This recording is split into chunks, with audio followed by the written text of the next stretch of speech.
is Murder in the Rain, where each week Emily Rowney, Alicia Holland, and Josh McCullough tell true crime stories of the Pacific Northwest.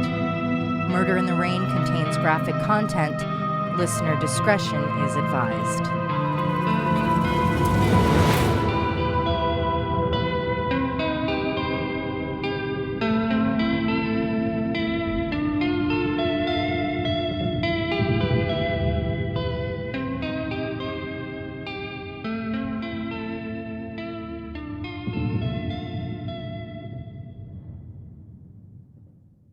Virginia Anne Rambus was only 19 years old when she left her apartment to walk across the complex to meet up with a friend.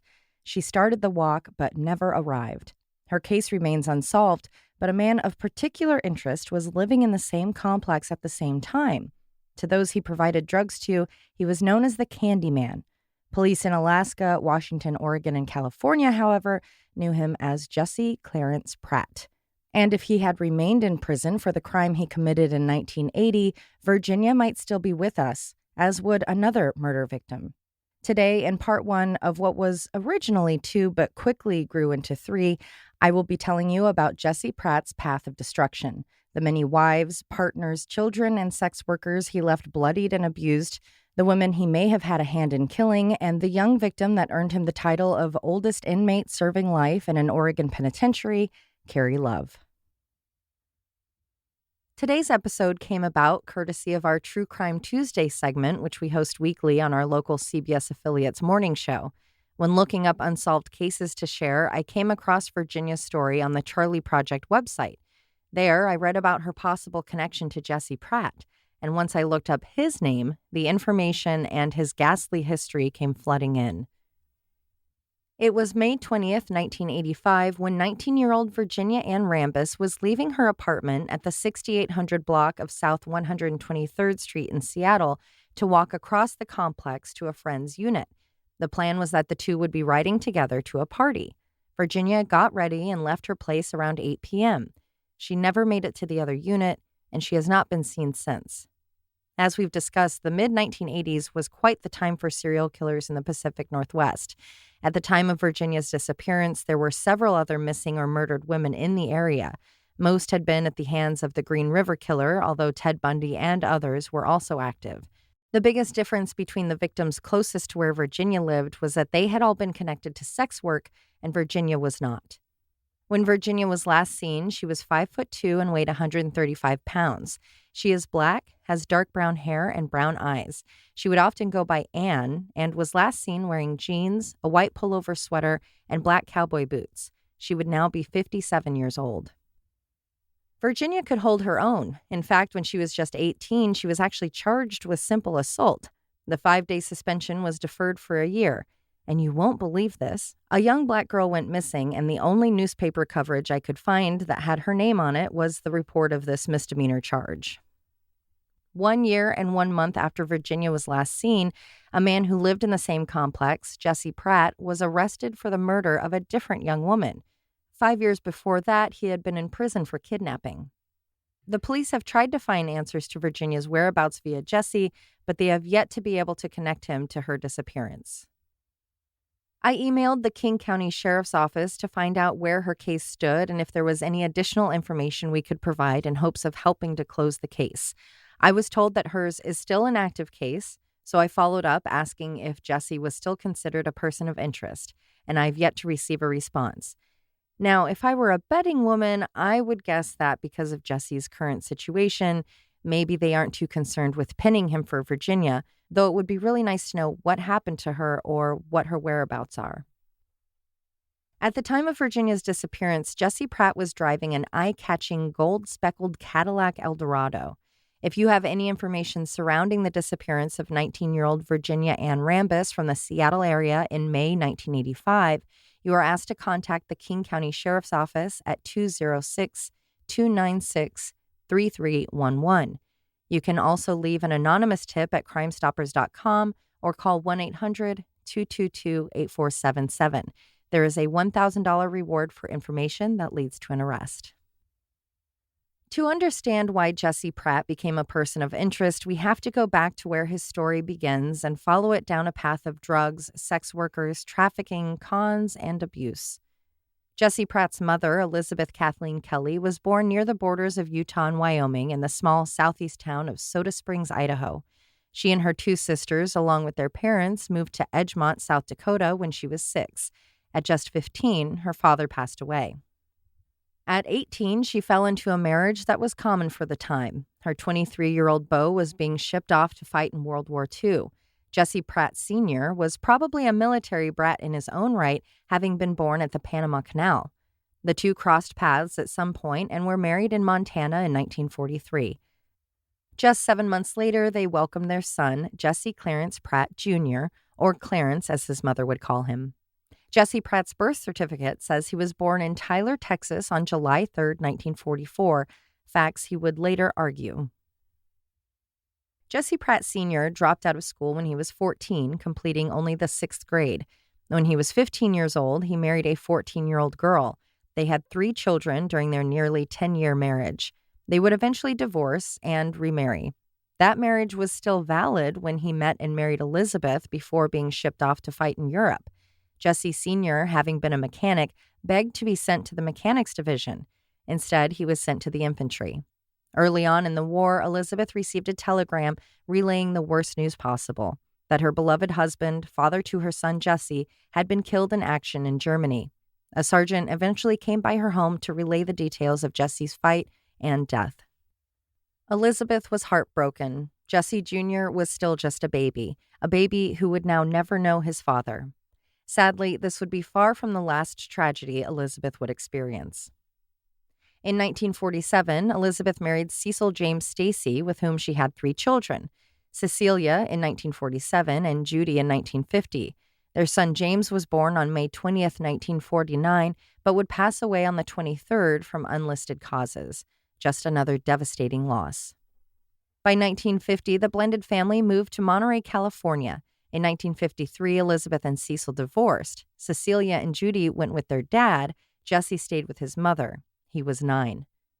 After the divorce, Elizabeth and Jesse moved up to Alaska, where she worked at the Red Cross on the local Air Force base.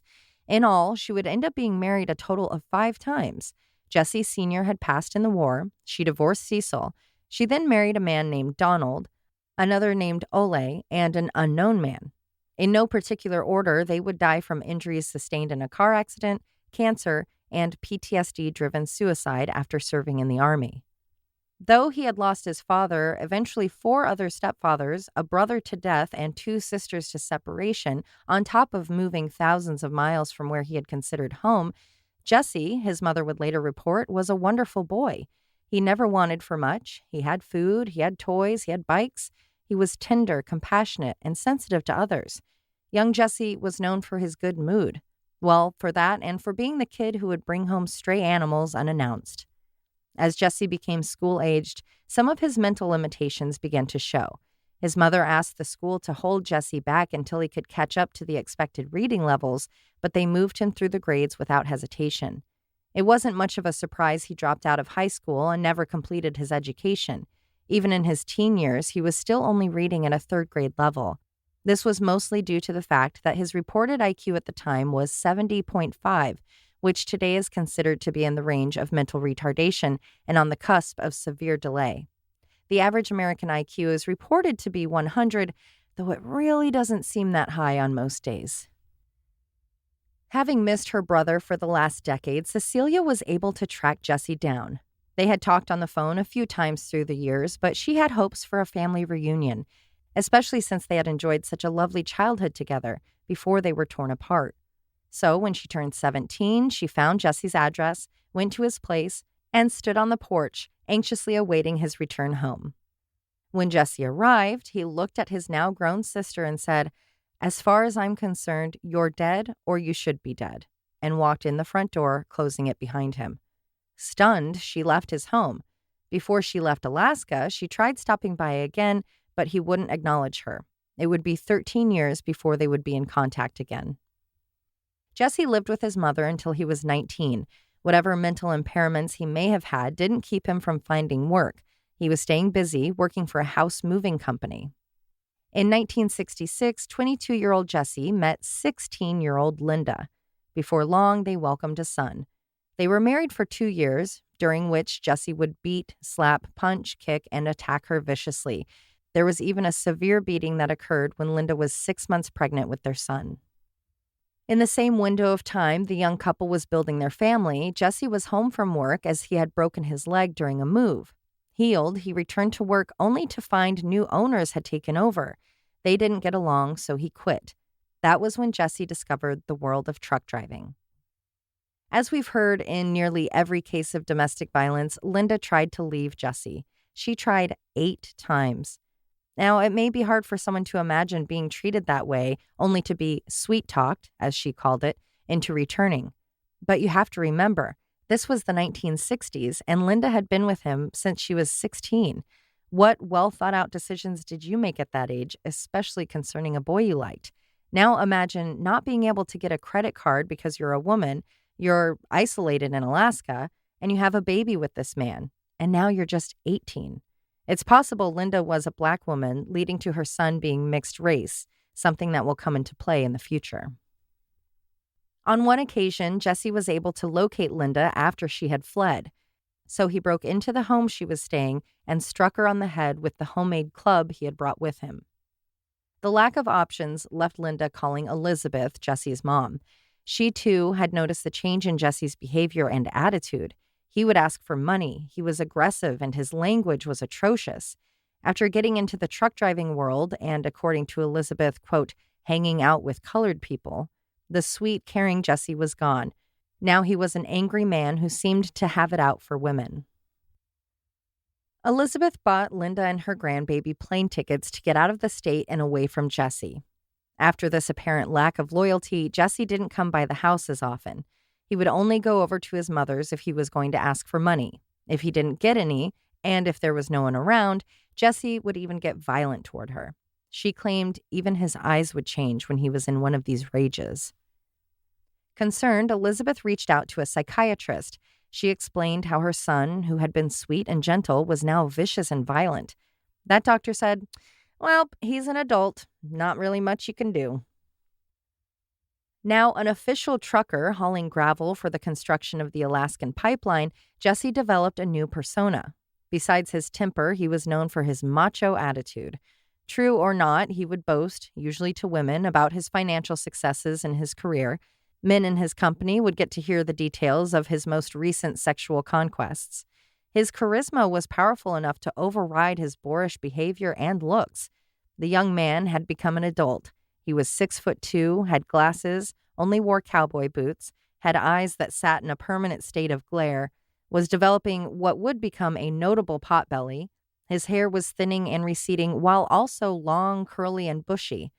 His beard was of the same wily consistency, jutting out as far from his face as his mop did.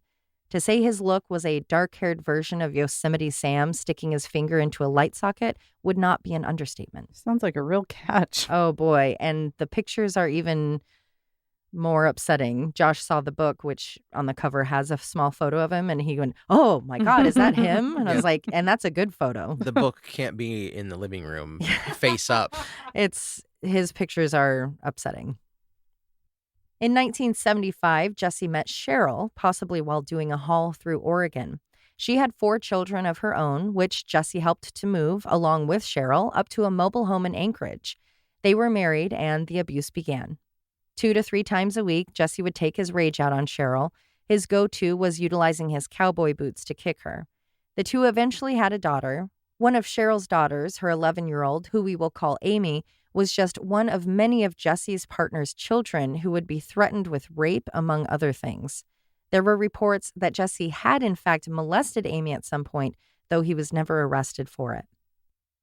Amy once had her head slammed into the faucet of the bathtub because Jesse felt she was not cleaning the bathroom adequately. She was also a witness to the time her mother had to go to the hospital. Jesse hadn't liked what had been prepared for dinner, so he threw a fork at his wife with such force that it ended up penetrating her shoulder.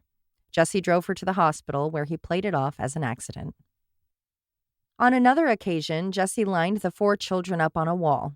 Getting in their face, he said, I am the closest thing to the devil that you will ever see. These children, also not the only young victims of Jesse, would have to endure watching him attack their mother, hitting them, and even destroying their toys. While Cheryl was sitting in what she thought was her husband's mobile home, a woman appeared on the property. Jesse refused to let her inside. That's when it was realized this was not Jesse's home. This was his ex-girlfriend's place, and he had just kind of taken it over when she wasn't there. Instead of leaving, he threatened her life. The Pratt family continued to live in the mobile home. It was less than a year before Cheryl gathered her 4 children and, with a police escort, made it to the airport and escaped from Jesse. By now, Jesse had started to build a bit of a criminal resume for himself. He was driving drugs around the state. He was participating in the running of a brothel. There would eventually be charges of bouncing checks, forged checks, robbery, burglary, assault, theft of a U.S. government check, theft of a truck and a trailer, and threatening a motorist with a gun while he was on probation and was forbidden to own a gun. His PO had even been part of the extradition crew that aided in getting Linda, Jesse's first wife, out of the state after Elizabeth got them their plane tickets. One of the biggest issues that was keeping Jesse on the street, no matter what laws he was breaking, was that he was a con man. He knew that once he was behind bars, he needed to behave. He would quickly prove himself to be a model prisoner, never getting into fights or trouble, at least not that the staff knew. He was, of course, still selling drugs in the big house to make some money. 17-year-old Nancy would be Jesse's new prey. In 1977, Nancy and Jesse were married in Burien, Washington, where he was now living. The marriage wasn't legal, however, as he hadn't formally divorced Cheryl. Nancy was another victim in all of the same ways, to his charm, his abuse, and his wants. Adding to his list of demands for his wives, Jesse now wanted Nancy to become a sex worker at a truck stop. She refused to do so and couldn't understand not only how she was expected to do such a thing, but how her husband would want her to be with other men. He thought nothing of it. Having sex with the guys in the lot was akin to any other job. Just get it done and get paid. Gross. Her rejection was met with a huge reaction. Jesse brutally beat her, not for the first time, of course, but this round would leave Nancy with black eyes, a scar on her upper lip, and permanent deformations on her face. Not long after Jesse's proposal/demand, his friend Leroy Lance came to town. Jesse knew Leroy from prison. Their friendship was built on their similarities, like having a lengthy record and what one could say was a stunning lack of morality. So when Leroy came to Seattle to visit Jesse, he had no problem taking part in the abuse towards Nancy. Jesse forced Nancy to have sex with Leroy. She was essentially raped, and he had no problem with it. Leroy was so fine with it, he actually brokered a trafficking deal with Jesse. He paid Jesse $1,000 and drove away with Nancy. She was then forced into prostitution in Sacramento, where she eventually escaped. These are just some of the stories of some of the known victims. There's no telling how many girlfriends or sex workers, of which he was a frequent user, have wound up hurt by this man. Besides his wives, it's claimed several of his girlfriends were also conned into or forced or trafficked into sex work. 13 years had passed, and suddenly Jesse was the one getting in touch with his sister Cecilia. To launch his own trucking business, he borrowed some money from a girlfriend back in Alaska. He was planning on using that money to buy a truck in Oregon, but then he thought of a better con. Holding on to that money, which he would spend in the future on his dream truck, he went to Cecilia's home. Using that charm of his, he was able to finagle Cecilia and her husband out of their truck, which he claimed he was borrowing. Before long, Cecilia was wanting the truck back. That's when the threats on her life began. With every request for the return of the truck, Jesse would make new, more intense, more vulgar threats. He was going to kill his sister by beating her to death, or maybe he would just hire somebody. He was going to kill Elizabeth, their mother, and Cecilia's children right in front of her, or he would have fun, as she put it, with her before he would kill her. Or maybe he would assault her children before killing them. She testified to these threats years later, unable to use his exact shocking vocabulary. The threats never came to fruition, thank goodness, but instead of giving his sister back her truck that was given on a loan, Jesse crashed it. In the book I read for this case, Fatal Journey, the author used the name Thelma Adams for the next victim. Her name is listed in the paper, so I will be using her first name, which is Teresa. I'll be talking more about the book and some of the oh boy writing later on. Teresa and Jesse started dating in 1980. Jesse was still in Washington and was still a trucker. Teresa had come to Washington via Missouri, where she had left behind a presumably unhealthy relationship with her husband. She was only 25 years old and was starting her life over, miles away from anything familiar.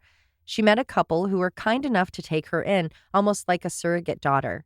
The couple had been recently hired by Jesse Pratt to do some driving for his company. Jesse explained to the couple that he was a victim of an unfair court proceeding. What he didn't say was that the legal issues were in regard to his sister and brother-in-law who were trying to recoup their losses after he basically stole and then totaled their truck.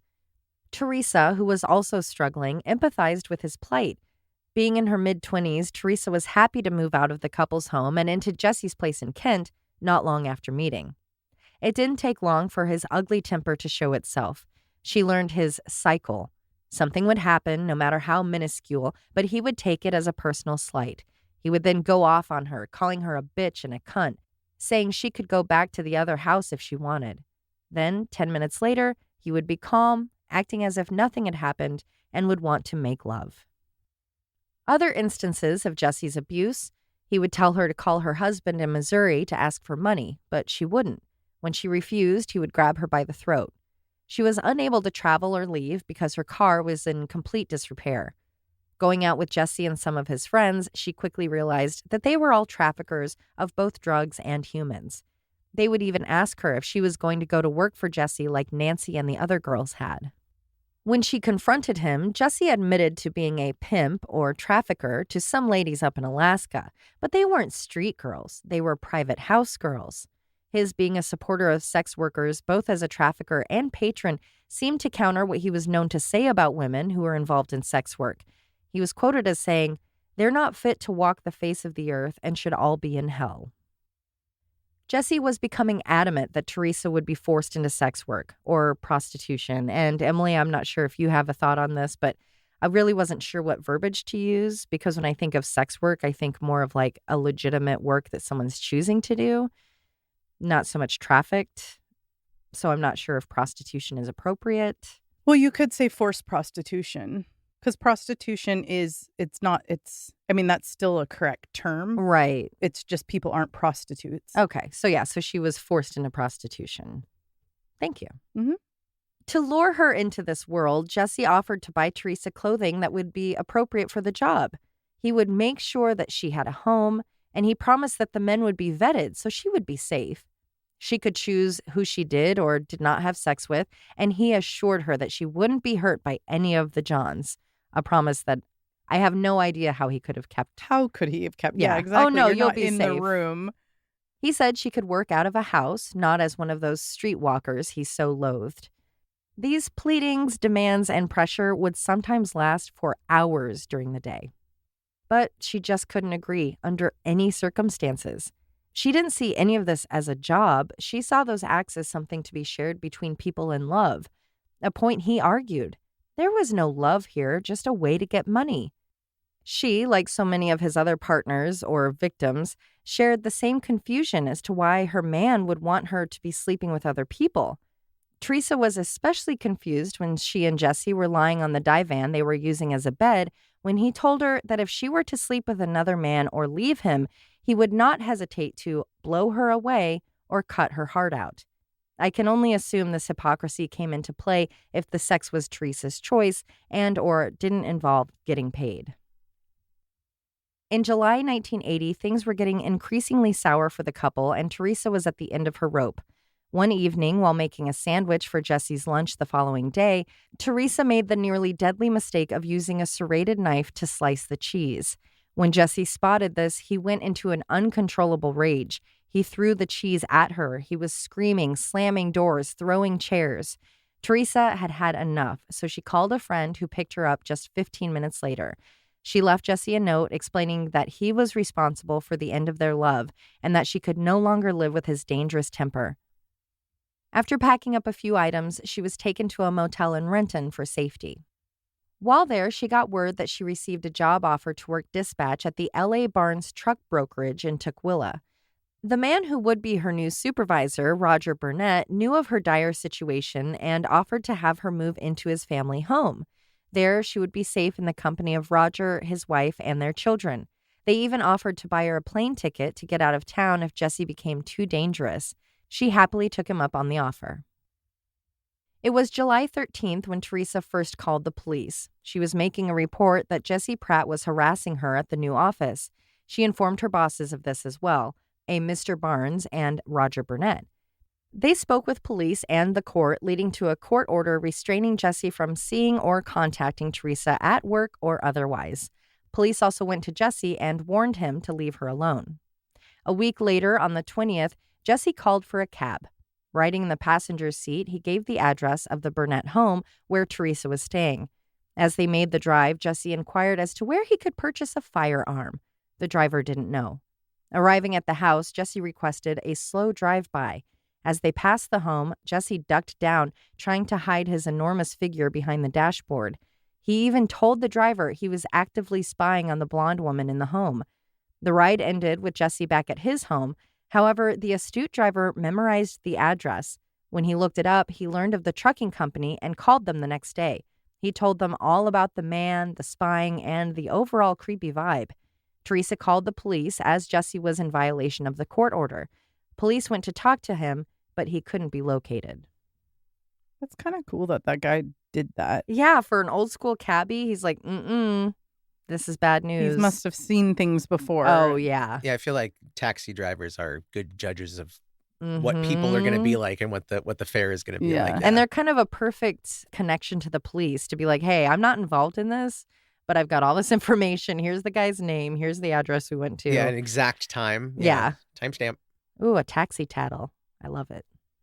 It's unclear what efforts were made by police to track Jesse down or where he ended up hiding for the next few weeks, but his whereabouts were unknown until August 5th. Henry Whaley, who went by his middle name David, knew Jesse through their shared criminal history. While David was locked up in Alaska, he got word that Jesse was willing to pay him $3,000 to beat someone up. Eager to get some work, David went to Seattle and met up with Jesse. By then, the job had changed. It wasn't going to be a beating he would be an accomplice in. It would be a kidnapping.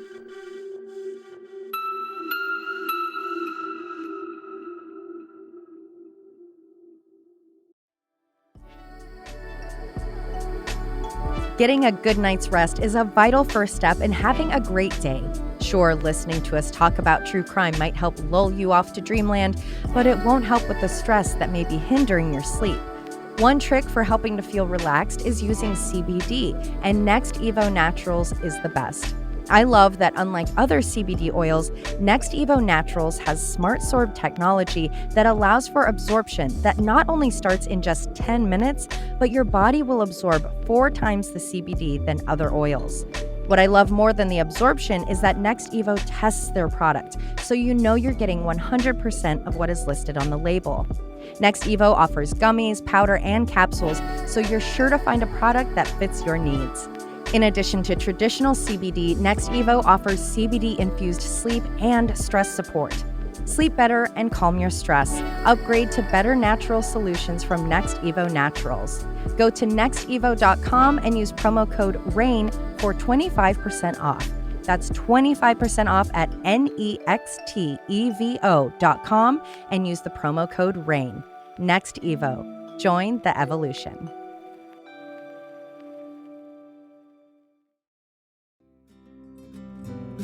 With HelloFresh, you get farm-fresh, pre-portioned ingredients and seasonal recipes delivered right to your doorstep.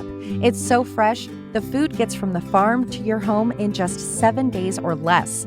Now that autumn is here, it means school is back in session, extracurricular activities are in full swing. Oh, and don't forget to plan Halloween parties and costumes. At the end of the day, there just isn't time left to plan dinner, let alone getting ingredients from the store and preparing it. In just 15 minutes, which is less time than having unhealthy, cold, soggy meals delivered to your door, you could be making a hot, fresh, seasonal dish that everyone will enjoy. With a variety of meal plans, I particularly appreciate that I can choose a vegetarian kit to fit my diet. I also enjoy that their plans aren't limited to just dinner. You can order HelloFresh breakfasts, lunches, and even snacks. Go to hellofresh.com/50rain and use code 50rain for 50% off plus 15% off the next 2 months. That's hellofresh.com/50rain and use code 50rain for 50% off your first order and 15% off the next 2 months. HelloFresh, America's #1 meal kit.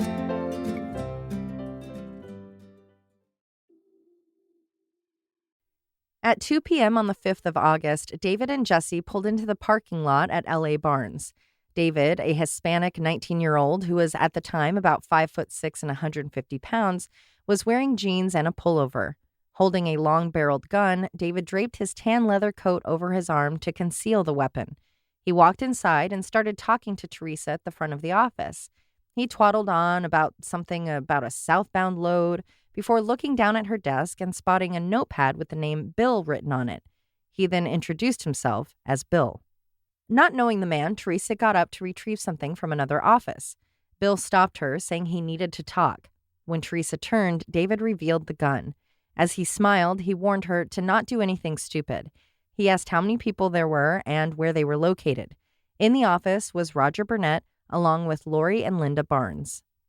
Then Jesse came inside. Teresa was terrified. As you'll recall, this was just a couple of weeks after having to go to court to keep him away from her. She didn't speak to him, but he grabbed the gun from David and immediately pointed it at Roger, the boss and Teresa's roommate. Aiming the weapon, Jesse forced Lori, Linda, Teresa, and Roger into a back office. David told Teresa to close the blinds. Roger asked if they were all going to be killed. Jesse said he would be taking Teresa and putting her on a flight home. Forcing everyone to turn around and close their eyes, the two men then duct taped everyone but Teresa's hands behind their backs and put gags in their mouths, duct tape covering the gag. They were told to not do anything stupid. Roger's wallet was checked for cash. When he didn't find any, Jesse called him a broke son of a bitch. David was able to find $15 in Roger's desk. Then another dispatcher, Jerry Valentine, returned to the office after changing some tires. David put the gun to his head, and Jeffrey was swiftly taken to the same office, taped up in the same manner, had his wallet checked, and both he and Roger had their shoes taken away. Confident their hostages were secure, David and Jesse started to leave, grabbing Teresa's purse and Teresa as they left.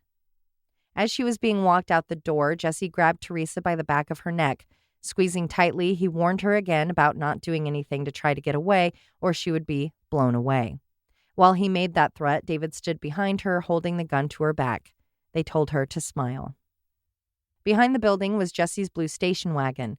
They continued and would continue to tell her to smile, act normal, and not try anything, as it would cost her her life.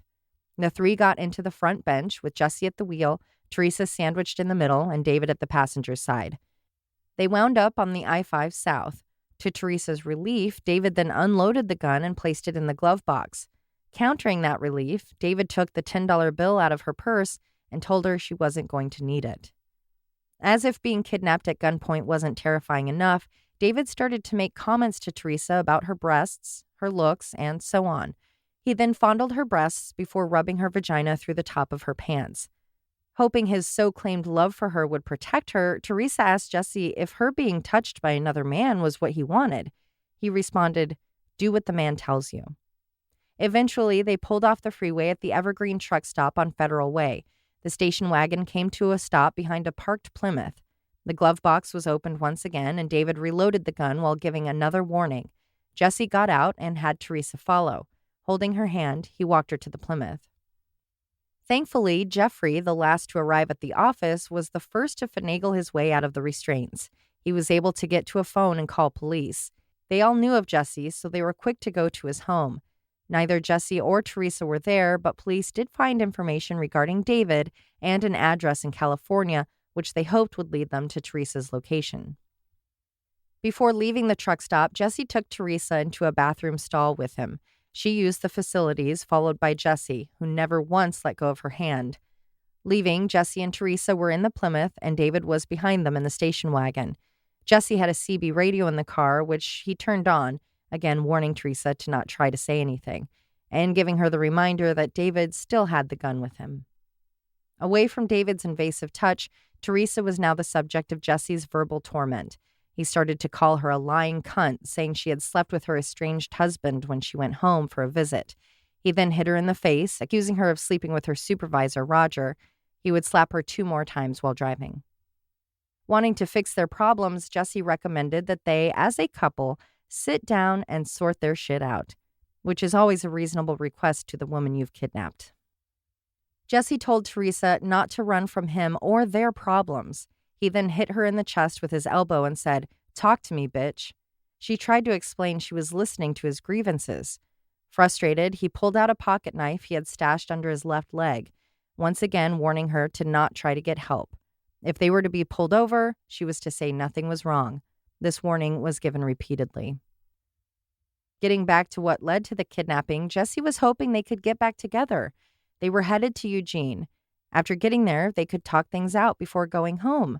If she could just understand that everything was going to need to be done his way, they could just start over and get a place together. He reminded her he had been watching and knew where she had been, who she had seen, and what she had done for the past 2 weeks. It was after 7 p.m. when they arrived at the County Squire Motel outside Eugene. Going into rooms 129 and 130, both men closed the drapes and locked the doors. Using the restroom, Teresa was forced to keep the door open. Jesse then went back to mending his relationship. He started again by telling Teresa not to run away from him. He then accused her of calling him by another man's name, so he hit her 3 times in the face. He called her a bitch and struck again. The conversation then shifted to how she would become a working girl for him in Reno. She begged not to. Jesse expressed his concern for Teresa, saying she should see a psychiatrist. She agreed. Maybe she felt that agreeing with him and being given access to a medical professional would allow her to get help and/or escape. Jesse went on about how he loved her and he couldn't live without her. She played along, and she even asked him to hold her, which he did. Jesse started talking about another man who would be coming by the motel, and she was going to need to have sex with him. She pleaded, "I don't love him." He told her to do it anyway. The man came into the room, and Jesse greeted him by saying that the gun was loaded and ready if needed. Teresa was then raped by the man. She couldn't take her eyes off the gun sitting right next to her on the nightstand. She felt either man could grab it and kill her at any second. After the rape, Teresa took a shower. Coming out of the bathroom, Jesse wanted to talk again, so they did. A few hours later, Jesse was the one wanting sex. Teresa complied, still watching the gun sitting within arm's reach. After Jesse raped her, he asked her to stay in the bed with him. Laying awake all night, she knew she wouldn't be able to slip away from Jesse's literal grip. With any slight movement, he would squeeze her neck or arm or anything else he was holding. At 7:30 a.m., Jesse demanded more sexual activities, and she again complied. This led to him wanting sex again. The gun remained on the nightstand. Finally, he fell asleep. Teresa was again in his arms, but was too frightened he would be awoken by any attempts to flee. He finally woke up around 11 and was feeling even more romantic.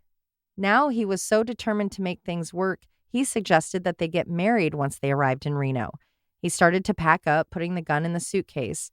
Just before noon, the pair went to get breakfast at a restaurant. From her seat, Teresa had a view of the bathroom where she saw 2 women going in. Seeing an opportunity, she told Jesse she was feeling nauseated and needed to go to the restroom. He allowed it, but stood outside the door as she went in. All of the stalls were full. Teresa was hopeful she would find someone that could help her. One of the doors opened. A little girl came out. So Teresa waited. Then a woman and her mother both came out of stalls. Reaching out, she touched the mother's hand and passed her a business card from the trucking company. She whispered that she had been kidnapped and she needed the woman to call the business to tell them where they were. Teresa was slightly concerned when the woman responded with a thick accent. What if she didn't know what Teresa had said? But the card was placed in the daughter's purse, and any fear of miscommunication was lifted when the woman said that she would call from another location and repeated the name and room number of the motel they were in. As the exchange came to an end, Jesse threw the door open and asked Teresa if everything was all right. Before she could answer, he grabbed her arm and forced her back to the table. It appeared Jesse had not caught her asking for help. Once breakfast was finished, they went back to the motel. Continuing her act, although she probably was feeling pretty sick from all of the stress, Teresa said she needed to lay down and watch some TV. Jesse allowed it, but was annoyed as he would now have to call his people in Reno because they were starting to run late. Hoping for another opportunity to get help, Teresa asked to go to the lobby to see if they had some aspirin or indigestion meds. By some miracle, he permitted her, but he would go with her. Teresa thought that if they didn't find help in the lobby, she might be able to make her escape on foot, as they had to walk in the parking lot outside to get to the lobby. Standing at the corner, Teresa took stock of the medicine and the few people who were around.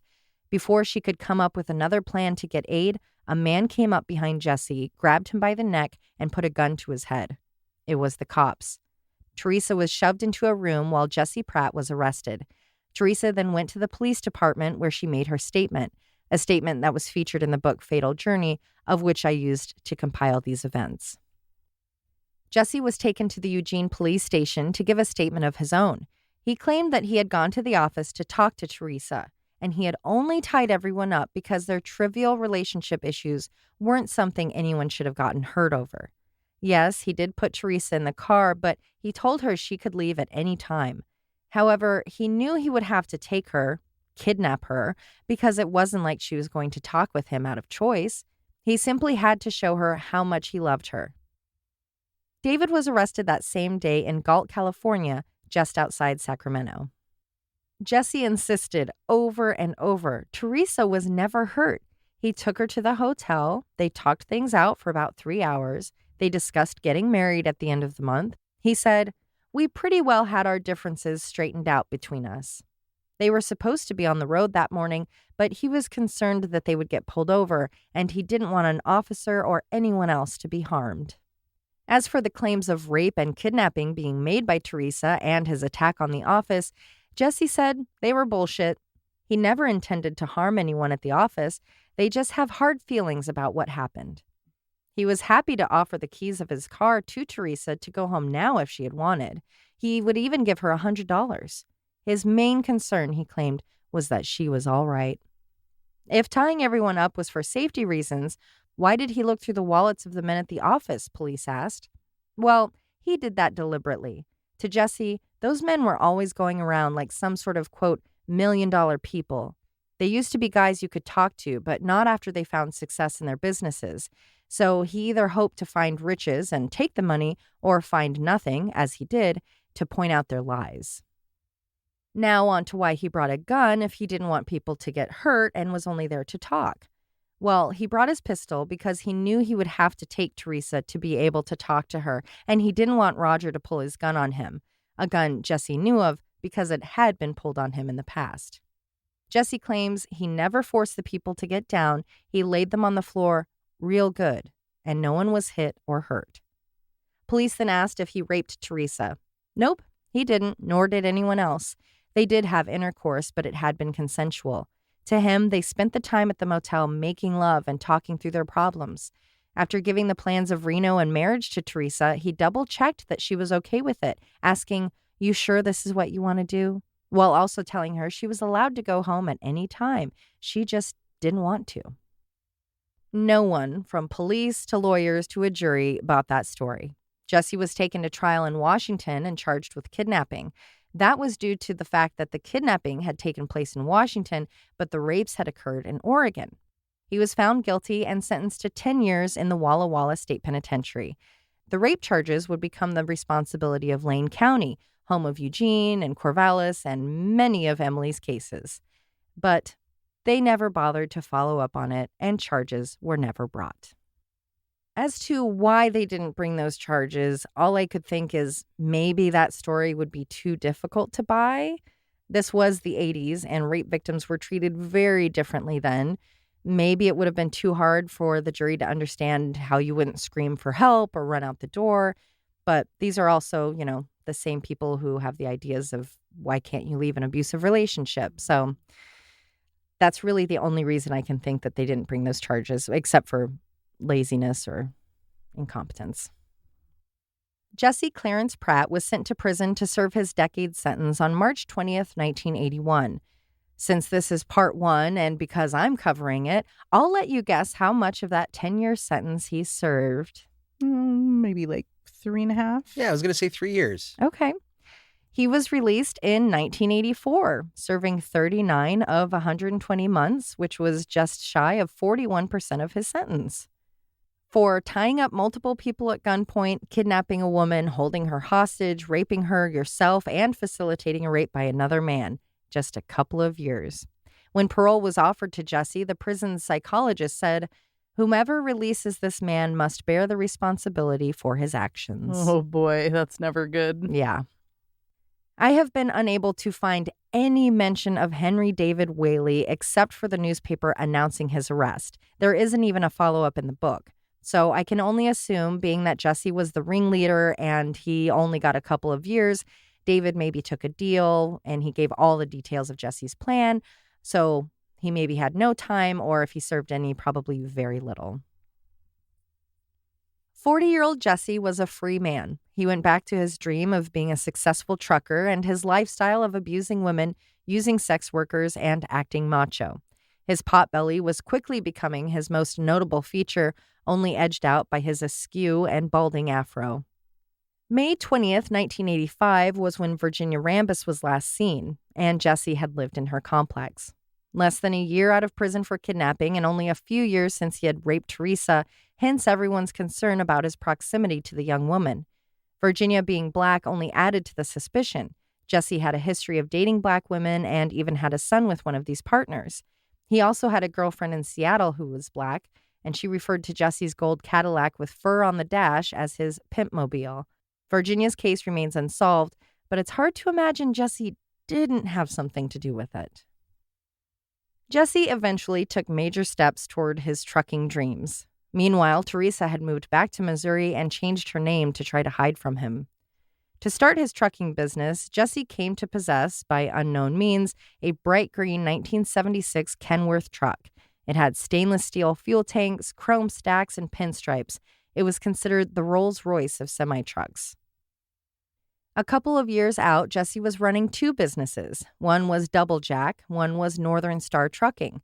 Don't let the illusion of owning two businesses fool you. Jesse was far from successful.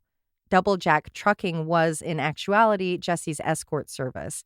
He would provide sex workers, unclear if by their choice or not, to go to homes, and they would provide services. He would also use checks under the Double Jack name to pay for anything he could, including bills for Northern Star. Somehow, though, he was keeping his head above water. He had employees and was running produce, perhaps among other more illicit items, around the country. On June 16th, Jesse and an employee of his, dispatcher Carrie Love, left Washington on a trip to Los Angeles.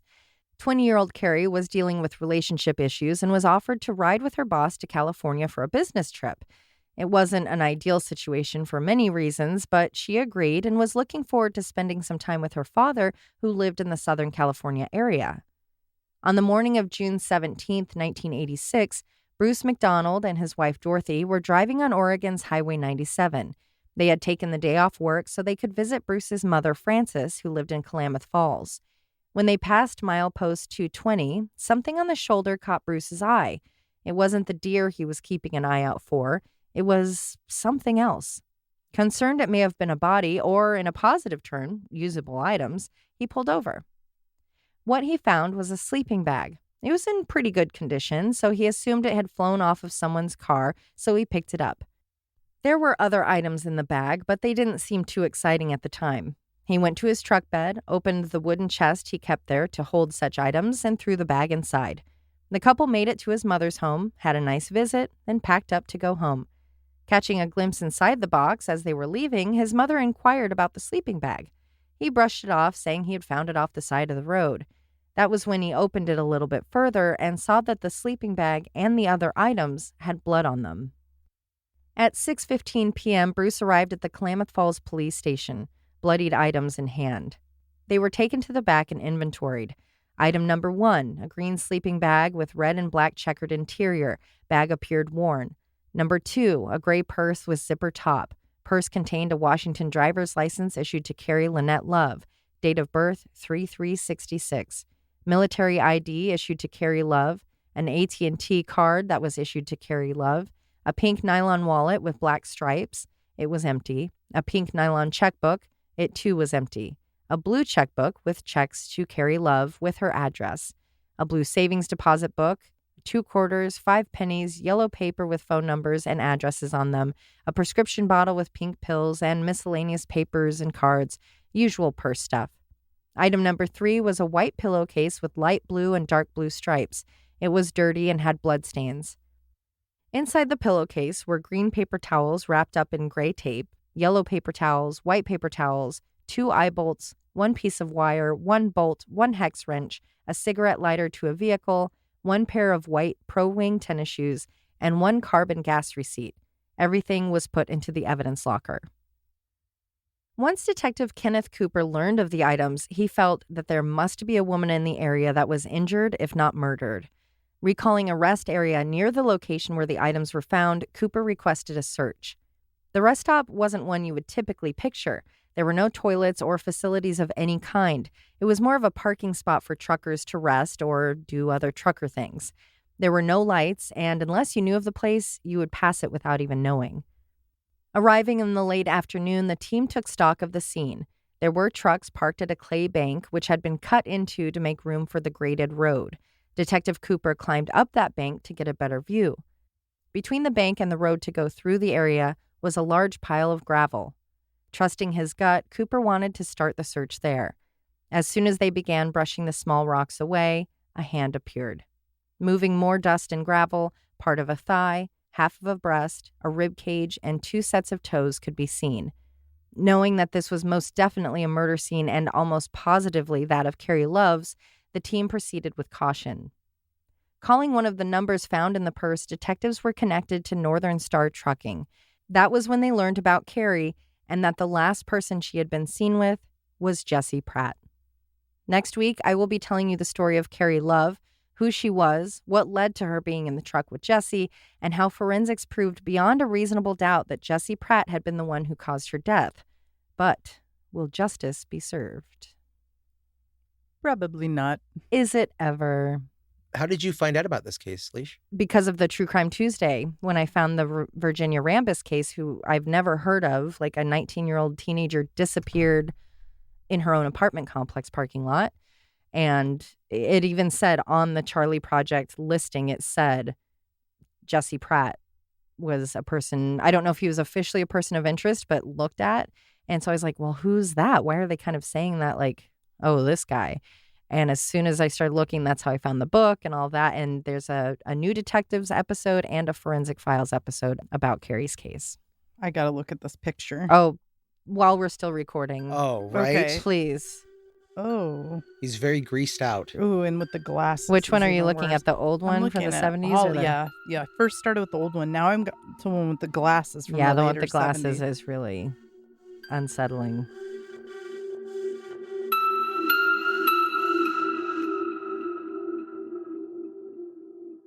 Awaiting his return home with anxious... Awaiting his return home... Oh my gosh. Too many vowels. I was making sure it wasn't brought. Broughton? Broughton? It's already been Broughton. He's one of those you can judge a cover by the book. Did you fall asleep? No, I'm here.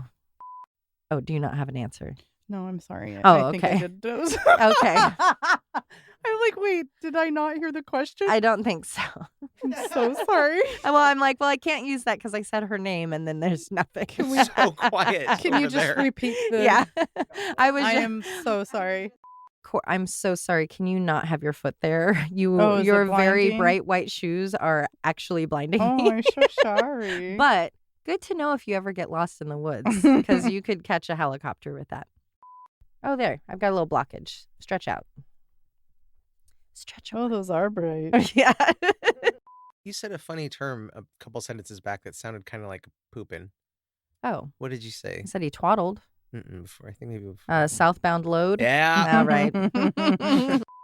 And somebody can pretend they're me. Absolutely. Hello, I'm Emily. Boopy boo boo.